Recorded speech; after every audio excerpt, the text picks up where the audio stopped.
कुमार कवि अरक्षित प्रधान थिले एकाधारे जड़े महाकवि, लेखक, गवेषक, साहित्यिक, नाट्यकार, औपन्यासिक, प्रचंड बाग्मी पुरुष, श्री जगन्नाथ संस्कृतिर प्रचारक और संगठक।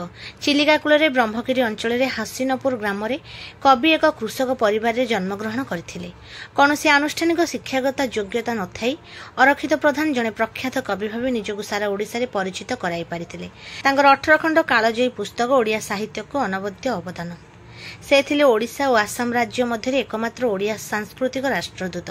पुरी जिला संस्कृति भवन सभागृह रे गुरुवार अनुष्ठित 15 राज्यस्तरीय श्रद्धांजलि समारोह को उद्घाटन करथिले प्रख्यात ओडिसी संगीत कंठशिल्पी पद्मश्री श्यामामणि देवी। से कुमार कवि को जड़े महाकवि बोली कहिथिले। कुमार कवि ओडिशार अस्मिता थिले बोली से कहिसंती। फाउंडेशन सभापति अध्यापक बसंत कुमार मिश्र समारोह रे अध्यक्षता करथिले। स्वागत अभिभाषण प्रदान करथिले फाउंडेशन संपादक अधिवक्ता दिगंबर बेहेरा। कुमार कवि सम्मान ग्रहण करी साहित्यिक दास बेनुहुर कुमार कवि स्मारकी वक्तृता प्रदान करथिले। से कहिथिले जे पृथ्वी रे मनुष्य माने ही संस्कृति और साहित्यर चर्चा सहित पूजा अर्चना करिथांती।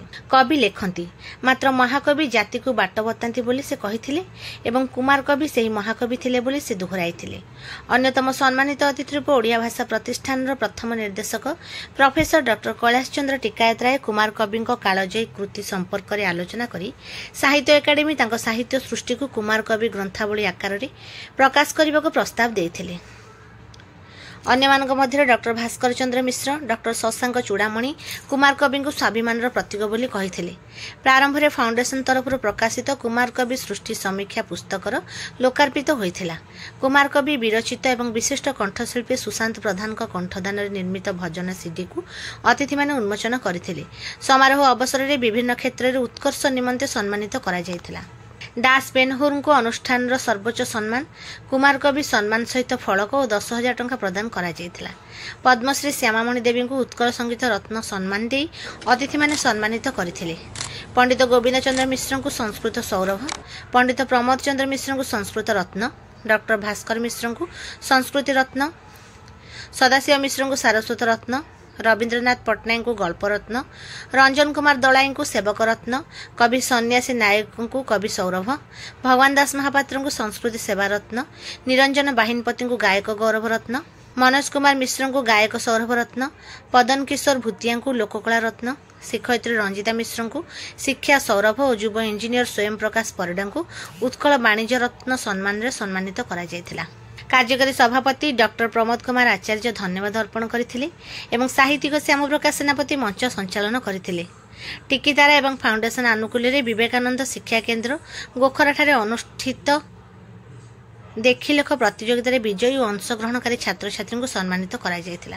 पूर्वाह्न प्रथम अधिवेशन अनुष्ठित कवि सम्मेलन और कविता पाठोत्सव को डॉक्टर कैलाश चंद्र टिकायत राय उद्घाटन करथिले।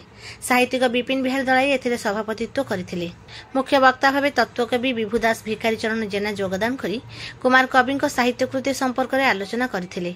सम्मानित अतिथि रूपे तृप्ति पंडा, प्रवासिनी मिश्र, तरुण कवि दामोदर पामा, बसंताई महिला संकीर्तन परिडा प्रमुख योगदान करी आलोचना करथिले। मंडली और मां सिंहवाहिनी महिला संकीर्तन मंडली समेत पाला संगीतकार सत्यव्रत प्रधान, श्री पालिया नवकिशोर दलाई, बाधकलोचन साहू को यह अवसर में सम्मानित करा जायथिला। 70 जन कवि स्वरचित कविता मान पाठ करथिले एवं समस्त को कुमार कवि स्मृति सम्मान रे सम्मानित करा जायथिला। भजन तीर्थ भागीरथी दलाई धन्यवाद अर्पण करथिले। समारोह को उषाराणी मिश्र, शाश्वती दास, कवि सत्य प्रधान, चिंटू मानसिंह, गायक परशुराम सासमल, संध्याराणी पल्लाई, रीताराणी जेना, शुभश्री प्रधान, जगन्नाथ प्रधान परिचालना करथिले। समारोह रे doctor Niranjan Vishwal, doctor Kalyani Nandi, doctor Pramod Kumar Dalai, अध्यापक अमूल्य कुमार साहू, कवि सुनील मिश्र और पौर्णमासी देवी प्रमुख योगदान करथिले। पलिताको ज्ञान रूपक अग्नि द्वारा प्रज्वलित कले तहिरु प्रेमर आलोक सृष्टि हुए। से प्रेम भितर आपण मानकर सश्रद्ध उपस्थिति को आउ थरे मु प्रणाम करूची। संवादपत्र गणमाध्यम एवं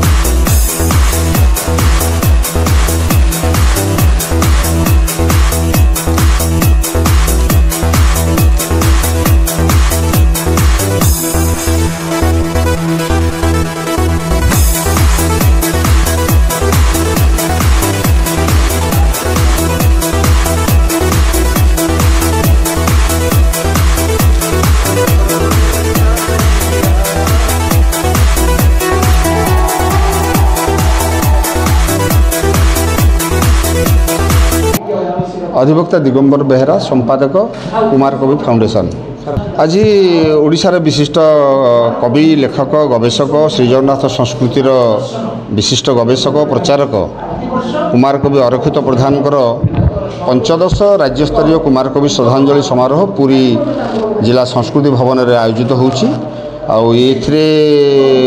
मुख्य अतिथि भाव पद्मश्री श्यामामणि देवी विशिष्ट ओडिसी कंठशिल्पी आज उद्घाटन कर समारोह को एवं मुख्य वक्ता भाव कुमार कवि स्मारकी वक्तृत्व प्रदान कर प्रोफेसर डॉक्टर दास बेनहुर महोदय एवं अनुष्ठान सर्वोच्च सम्मान कुमार कवि सम्मान सहित 10,000 अर्थराशि से पुरस्कार सहित दि जाता सहित प्रोफेसर डॉक्टर कैलाश चंद्र टिकायत राय डॉक्टर शशांक चूड़ामणि डॉक्टर भास्कर मिश्र प्रभृति विभिन्न अतिथि आज कार्यक्रम जोग देइछन्ति। पूर्वाह्न कवि सम्मेलन को उद्घाटन करा एवं ये कवि सम्मेलन को मध्य विभिन्न अतिथि माने डॉक्टर तृप्ति पंडा प्रभासिनी मिश्र तत्वकवि विभुदात भिखारी चरण जेना साहित्यिक ये आमर विपिन बिहारी दलाई प्रमुख जोग देइछन्ति एवं ये कार्यक्रम सुचारू रूपे करा जाइछि एवं 50 जन कवि को आमे कुमार कवि स्मृति सम्मान सम्मानित करने सहित 2टी कीर्तन गोष्ठी को महिला कीर्तन गोष्ठी को सम्मानित करा जाइछि एवं 5 जन पाला पालिया मानकु सम्मानित करा जाइछि। ता सहित 16 जन व्यक्तिविशेष जो माने समानकर विभिन्न क्षेत्र में उत्कर्ष लाभ करिसंति सेमाने वरिष्ठ एवं तांको मध्यरु अन्य माने मध्य ताधरे तरुण रहिसंति सेमाने को मध्य आमे संवर्धित करिछु एवं आज श्यामामणि देवी को पद्मश्री श्यामामणि देवी को आज मध्य उत्कल संगीत रत्न सम्मान सम्मानित करा जाइछि। ये कार्यक्रम दीर्घ 15 वर्ष धरी महा आडंबर सहित पालन करा जाउछि। कविंकर ये होछि पुण्यतिथि याकू ओडिया भाषा साहित्य संस्कृति विभाग ओडिशा सरकार ओडिशा साहित्य एकाडेमी एवं कुमार कवि फाउंडेशन याकू मिलित भाव में प्रायोजन करुछन्ति एवं एथिरे कवि लेखक साहित्यिक समाजसेवी सांबादिक सबु क्षेत्र में उत्कर्ष लाभ करथिबा व्यक्ति माने एथिरे प्रत्येक वर्ष जोग दियंती एवं एई गोटिए दिन भरपूर से ये राज्यस्तरीय समारोह पालन करी जाइथांती। डॉक्टर भास्कर मिश्र जगन्नाथ संस्कृति गवेषक कुमार कवि अरक्षित प्रधान एक सारस्वत स्रष्टा थिले। समग्र उत्कल एवं आसाम रे तांकर प्रसिद्धि रही से अति बड़ी जगन्नाथ दासंकर भागवत एवं शंकर देवंकर अहोमिया भाषा रे जो भागवत स्वतंत्र भागवत को से नाम घर मानक प्रचार कर आसुले। जड़े सुवक्ता थिले आकाशवाणी रे जड़े धारा विवरणी प्रदान करथिले जड़े आशु कवि थिले। सेथिपई तांको प्रतिभार विमुग्ध होई गजपति वीरकिशोर देव तांको कुमार कवि उपाधि रे भूषित करथिले। आज राज्य सरकार एवं ओडिशा साहित्य एकाडेमी एवं कुमार कवि अरक्षित प्रधान फाउंडेशन रो मिलित अनुकूल रे ये जो भव्य कार्यक्रम अनुष्ठित होउची तांको स्मृति उद्देश्य रे एवं गांधर्व कला वास्तु कला ता भितरे आमर वस्त्र कला विभिन्न सारस्वत साधक ये समस्त को मध्य आज संवर्धित करा जाउची एई अवसर रे। तेणु तांकर स्मृति प्रति यह यथेष्ट अवदान फाउंडेशन रो।